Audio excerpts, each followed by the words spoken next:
ভেনেজুয়েলায় মার্কিন সামরিক অভিযানের প্রভাব বৈশ্বিক অর্থনীতিতে কতটা পড়বে তা নিয়ে উদ্বিগ্ন বিনিয়োগকারীরা। এতে সোমবার এশিয়ার পুঁজিবাজারগুলো ঊর্ধ্বমুখী ছিল, আর অস্থিরতা বিরাজ করছে জ্বালানি তেলের বাজারে।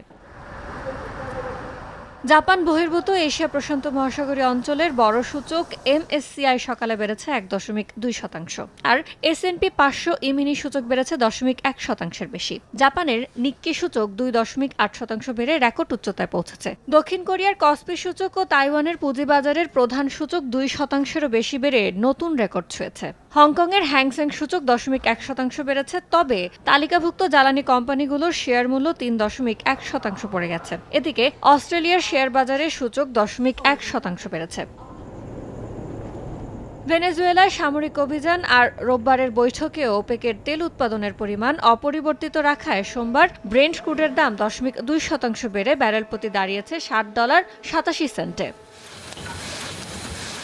সপ্তাহের প্রথম কার্যদিবসে ডলার সূচকও 0.1% বেড়ে দাঁড়িয়েছে 98.55। বৈশ্বিক বাজারে স্বর্ণের দামও 1% বেড়ে আউন্স প্রতি দাঁড়িয়েছে $4,371। আর ক্রিপ্টোকারেন্সি বিটকয়েনের দাম 0.2% বেড়ে প্রতিটির দাম ঠেকেছে $91,453, যেখানে ইথারের দাম $3,141।